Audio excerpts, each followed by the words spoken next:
Welcome to a quieter kind of battlefield, where the day begins with dew on canvas and careful hands lacing boots by lantern light. This is a journey through campaigns told without clangor, following the routines that carried armies from river fords to mountain passes, maps folded with patience, bread divided with fairness, signals given in steady voices. Tonight, banners rise like sails, drums suggest rather than command, and strategy unfolds like pencil-drawn geometry on a well-worn map. Settle into an easy breath, let the shoulders loosen, and allow the centuries to pass like clouds over a calm field. The march ahead is gentle. Wake, prepare, walk, share, rest. This is Quiet Campaigns, war history told for sleep. A pale wind crosses an open field where canvas tents stand in patient rows, their ropes humming softly as if the air is practicing a lullaby. Night has not fully left, yet dawn has begun to silver the grass, and a low river moves around stones with the even breath of a sleeper who has settled into comfort. In the nearest tent, a lamp rests in a shallow bowl, and its flame draws a small honey circle on a map whose edges are rounded from many hands. Along the lines of ink are hills sketched as sleeping cats, a road traced as a ribbon, and a hamlet shown by 4 tiny squares snugged together like friends in conversation. The captain, whose cloak smells faintly of wool and wood smoke, sets down a straight edge and marks where the sun will cast a long shadow by mid-morning, not to shout a command, but to choose a place where warmth will find cold fingers. Outside, the quartermaster turns pages in a ledger and murmurs counts: bread and oats, onions and vinegar, a crock of honey, a jar of oil. And each number lands like a soft footstep on a wooden floor. By a wagon wheel, an armourer checks the leather tongues of scabbards and brushes oil along the hinge of a visor. When a mail shirt is lifted, the rings whisper together like rain turning to sleep against a chapel roof. Farther off, horses stamp once, then trust the quiet again. The camp, which might frighten when told with cymbals and smoke, becomes gentle when observed at its edges, where routine is the most loyal sentinel. Letters are written at this hour because words behave best in the hush before day. A scribe keeps a lapboard balanced across knees and a jar of ink kept warm against the body so it flows without grudging. Someone dictates a greeting that begins with the name of a mother. Someone else asks that an old quarrel be tucked into forgetfulness, like a shirt folded at the bottom of a chest. One letter encloses a scrap of song copied from a tavern beam. Another promises to guard a friend's new boots from the mud that will surely greet them at the ford. Wax is pressed with a token, a twig of fern, a button, a coin rubbed smooth, so that the seal can be known by touch, even in dim kitchens where candles are saved for feast days. The packet goes to a leather bag whose flap has been mended many times by careful hands. The courier will carry it like a baker carries bread, mindful of heat and balance, and the expectation of comfort. At first light, the camp heaves a single shared sigh and begins to fold itself away. Pegs are lifted from the soil and brushed clean. Ropes are coiled in loops that lie flat and obedient. Canvas is creased along old lines that remember where to bend. The march begins at a pace chosen for kindness rather than for pride. Boots rise and fall together. Poles of the standards tilt with the wind as if listening to some distant advice. The road curves past hedgerows that flicker with buntings and the sudden scatter of wrens, past a stone trough where water shines like a coin, past gardens bordered by thyme that releases a soft sermon of scent when stepped upon. Farmers straighten from their work and offer nods. Children try to count how many drums can be heard at once when the air behaves like an echoing hallway. A dog follows for a while, deciding between loyalty to the home yard and curiosity about the company of so many steady feet. Centuries begin to lay over one another with the modesty of blankets straightened on a bed. In a much older field, the sandals of a phalanx scuff the dust in unison and shields touch rim to rim with a sound that is less like iron and more like agreement. The sun has not climbed high enough to trouble the eyes, and the men breathe together as if launching a small boat. A runner moves along the rear line with a message that is simple and kind. Tighten here, loosen there, keep the space of one hand between shoulders so heat can leave the body. Far away in time but close in feeling, a column of pikes leans like tall grass under a passing breeze, their points aligned not by fear but by practice, which is merely trust taught to the muscles. Drums speak, but they do not insist, they suggest. The suggestion is followed the way one follows a road across a valley when the signpost has fallen, but the wear of wheels tells the truth. On a coast that belongs to another century, ships breathe under canvas, their masts drawing straight lines against a sky rinsed clear by a recent squall. Tar tightens the seams and gifts the air the clean smell of handiwork. Ropes are coiled by diameter and hung where hands can find them without hurry. The cook lifts a lid from a pot that has travelled with the ship from harbour to harbour, and steam folds itself around, faces turned toward warmth. A lookout leans into wind that brings the taste of salt and the far call of gulls. Below deck, a carpenter checks the pegs of a hatch and then rests a palm against the plank as though greeting an old friend who has held firm without boasting. Signals between ships are made with flags that open like pages being read aloud, and the whole convoy moves as gently as possible because a sea that has been asked politely often answers in the same tone.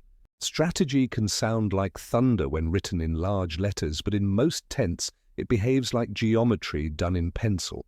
Lines are drawn to respect a river's elbow, to borrow the shelter of a low hill, to avoid the moods of a bog that would take a wagon wheel as a keepsake. Time is considered as carefully as distance. Fog at dawn that will lift by the second-hour wind that usually turns friendly after midday. Stars that offer a straight corridor across a desert if the march begins, just as the heat loosens its grip.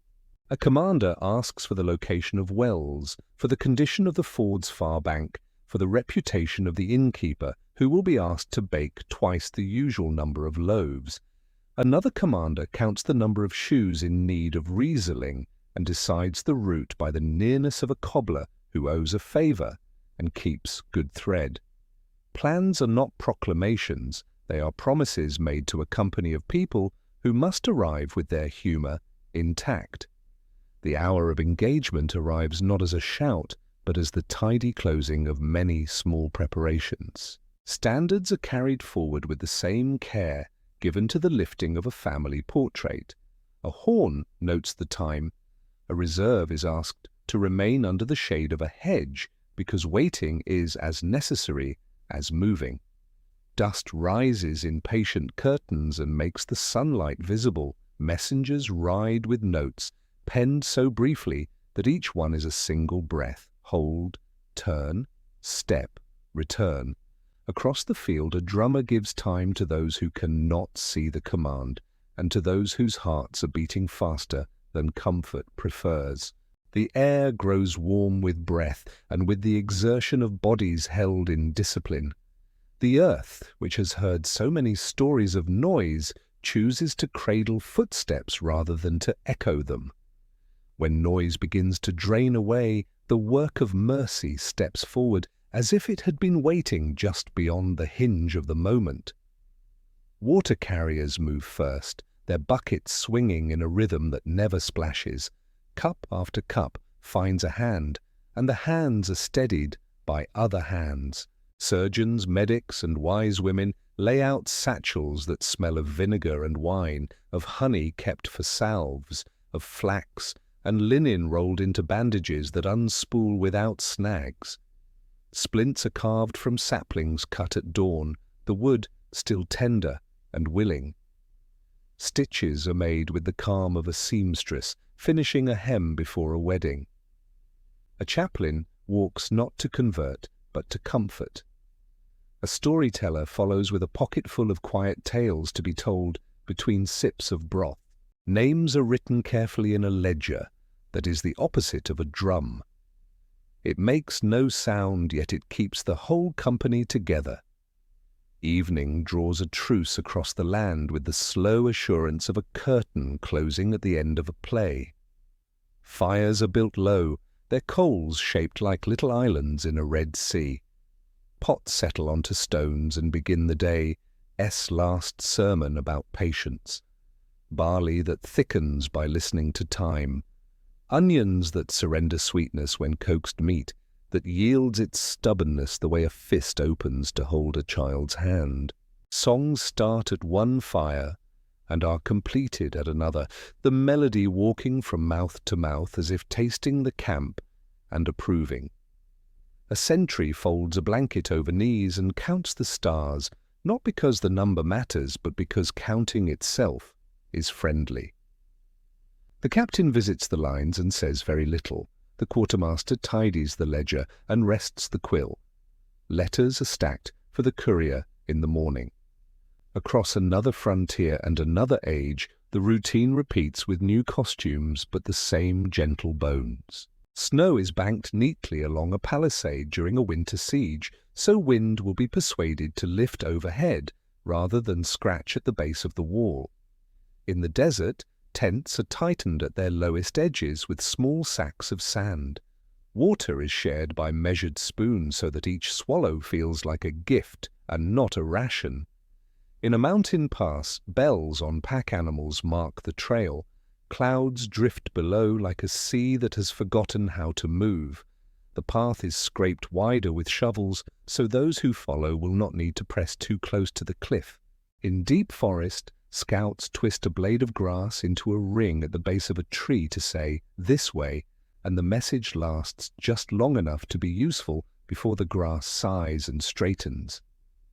Supply lines make a quiet empire of their own. Bakers turn out loaves whose crusts speak when cracked. Wheelwrights listen to the pitch of a spoke struck with a fingernail. Herds are paced to arrive with strength rather than with spectacle. Barges move along canals and rivers with the modesty of servants who know the house better than its owner. Mules knit the landscape together with small hooves. Storehouses breathe in and out as goods arrive and depart like tides. At crossroads stand officials who are often forgotten by storytellers, though they keep the peace by weighing grain fairly and by shouting only when laughter is part of the shout. A measurement taken correctly is a blessing. A measure taken twice and found the same is a hymn. Sieges, when told for noise, become walls and engines throwing stones. Told for rest, they become routines that house intention. Inside, bread is stretched with oats. Gardens are planted in every patch of soil where a cabbage can make its brave circle of leaves. Wells are covered with timbers to keep out dust and sorrow. Outside, ditches are cut with the same attention given to embroidery, each stitch the right depth and distance.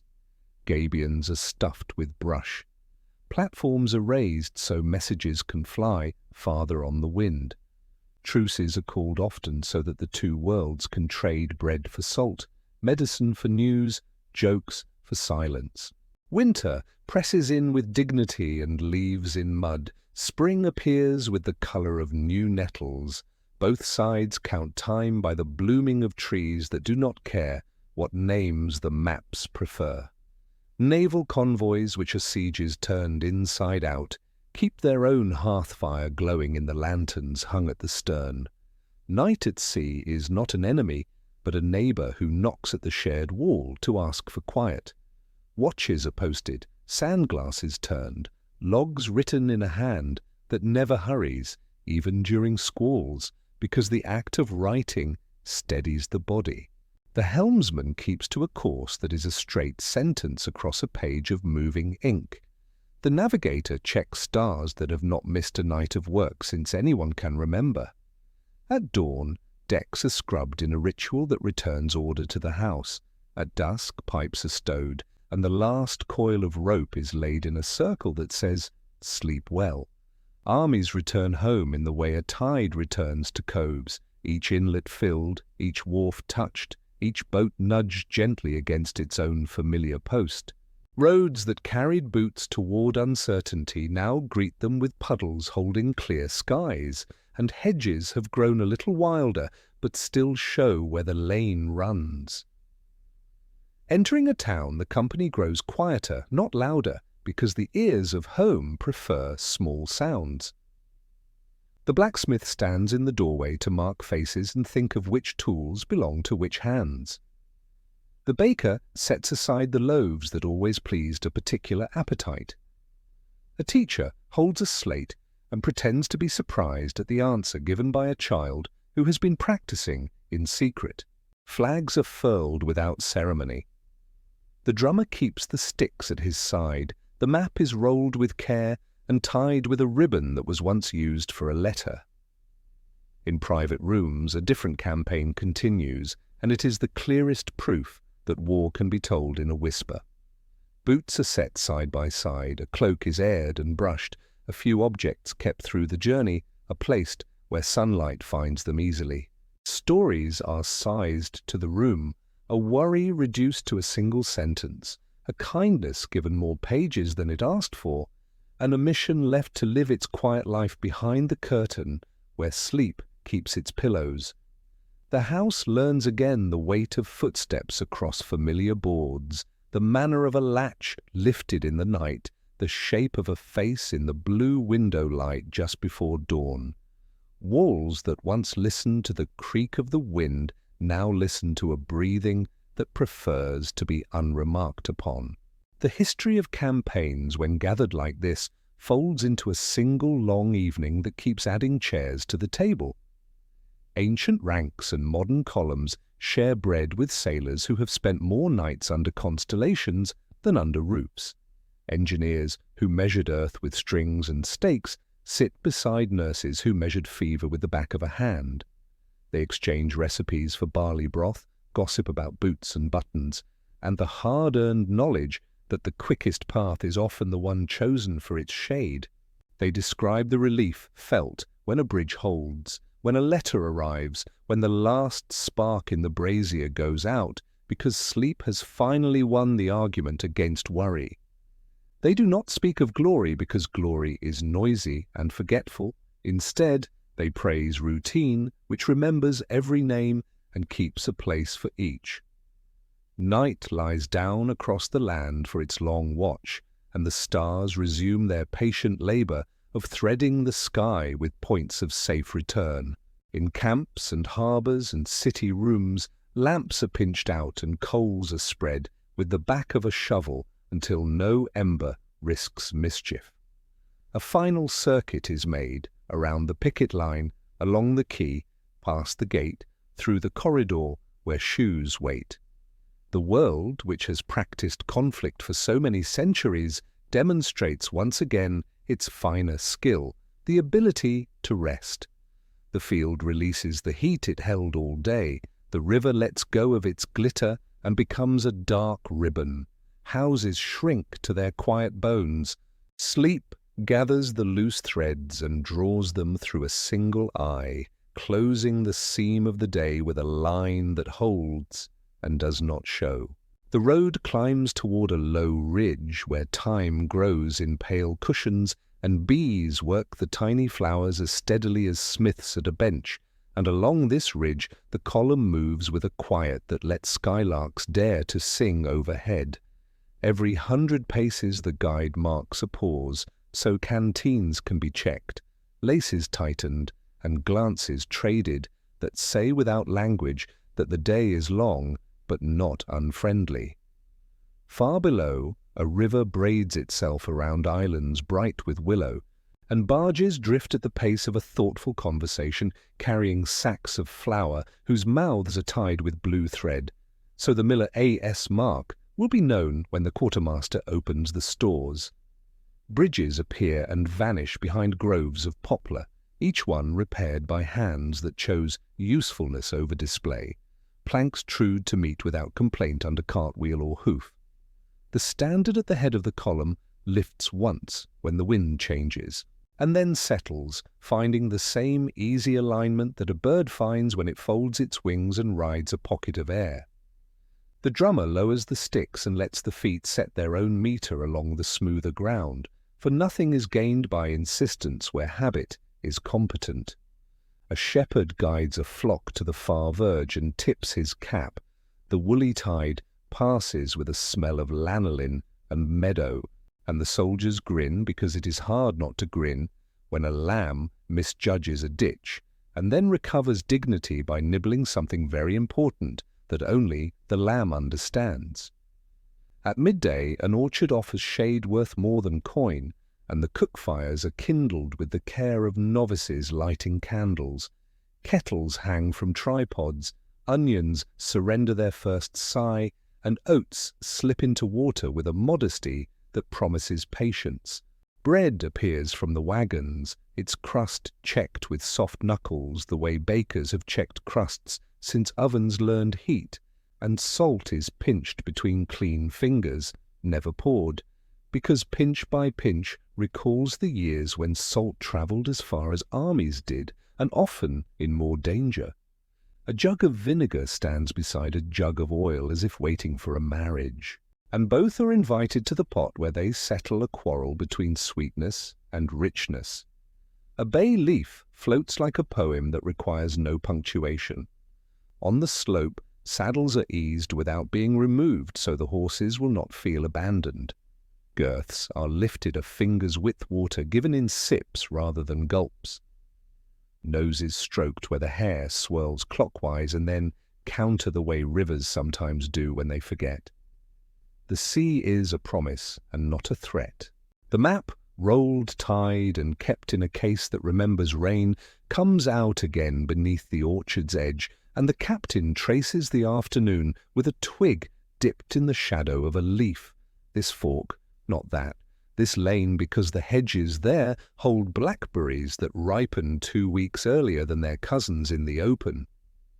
This hamlet, because its well, never runs shallow even in years, when clouds behave like miserly bankers.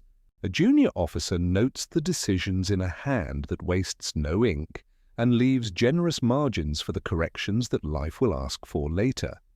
The margins will be filled, as margins always are, with the small wisdoms of the march. Which dog means business, and which dog means biscuits, where the water tastes of iron, and where it tastes of stone, how to step on the low bar of a gate so the latch will not shout the secret of the crossing. Camp will be made near a stream that runs cold, even in late summer, and the picket line will be strung between 2 ash trees that lean toward each other like old confidants. Lanterns will be hung high enough to discourage moths, but low enough to greet returning patrols as friends. Afternoon slants, and the road swings into a valley where an old battlefield lies under barley. Its former geometry softened until only the long-minded remember that Earth once wore a corset of trenches here. The barley lifts its green hands and asks nothing. The company steps lightly without being told, because there are places where silence is not an order, but a courtesy. The drummer, without a word from anyone, rests the sticks across the drum and listens to the thinning wind. A child on a cart counts the soldiers under breath and loses the number on purpose so the column cannot end.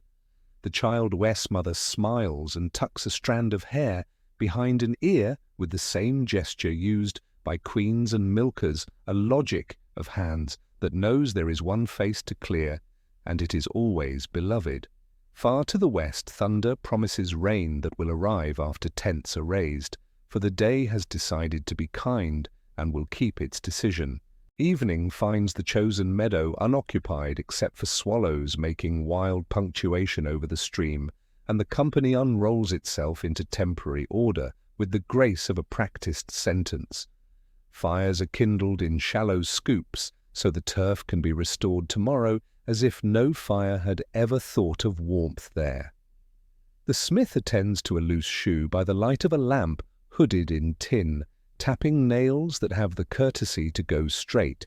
Sparks rise and are forgotten by the indifferent stars. In the medical tent, a pot of water simmers over a spirit lamp, and instruments rest like sleeping birds on clean cloth. Bundles of herbs tied earlier by deft hands wait to be asked for by name.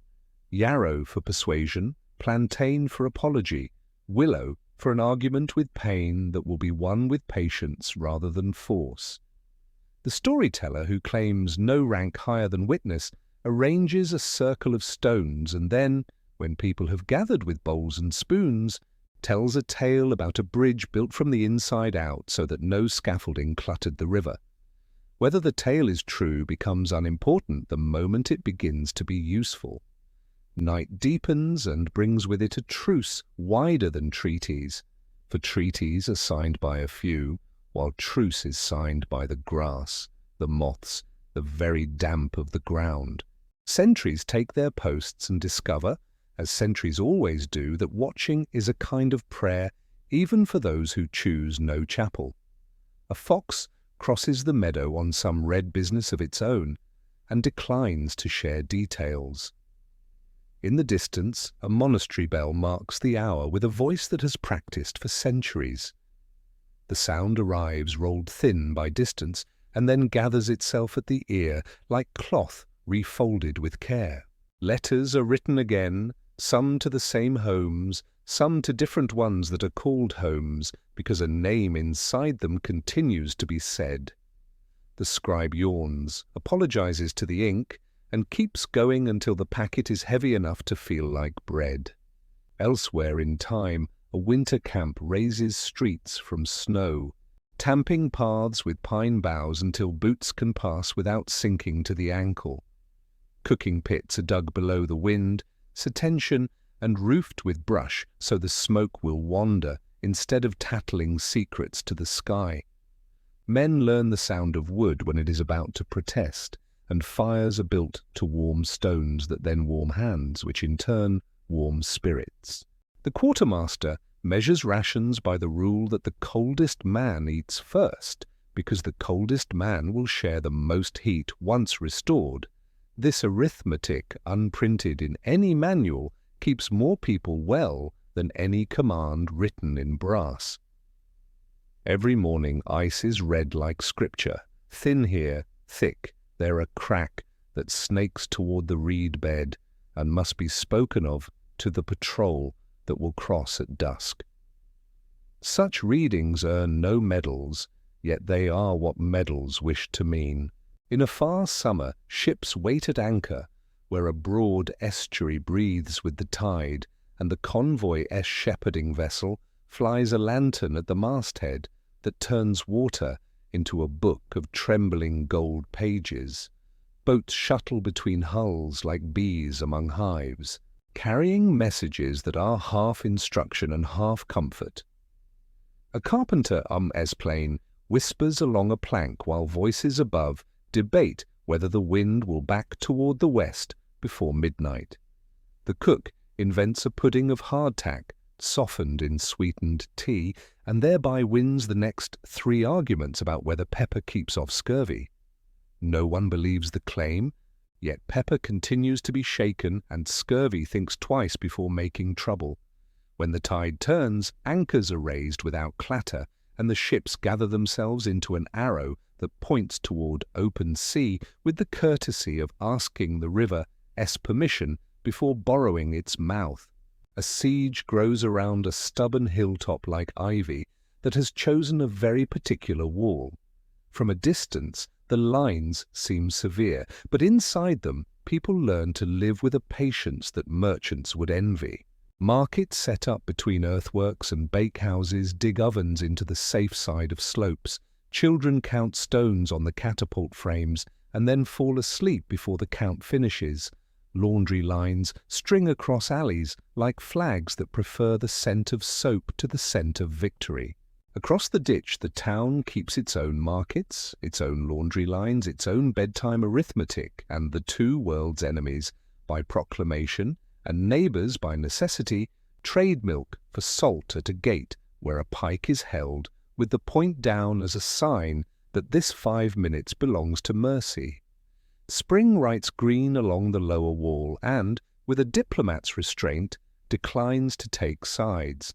When the wall falls, not with drama, but with the logic of mortar that has met too much rain and too many patient hands, the crossing is guided by those who have practiced crossing since bridges were ideas. The aim is not spectacle, but survival. Civilians are gathered into courtyards and counted twice, because counting twice is the language of care. Water is drawn and poured over hands as if the day had been a long illness, and cleanliness the turning point.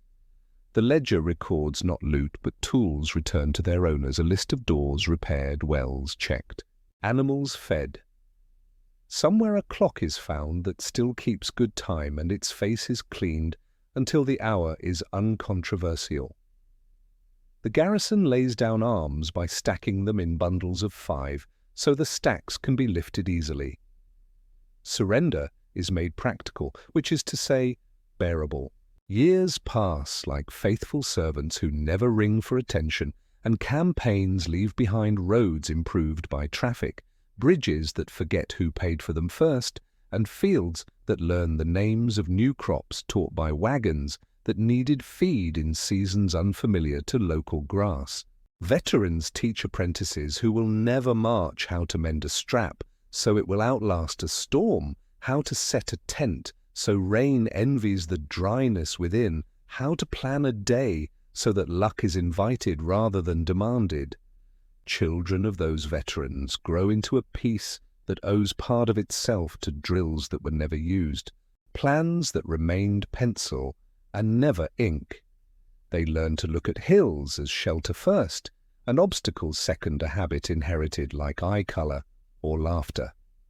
The world, which is to say, the vast household where everyone lives, keeps more order than disorder, though disorder shouts louder.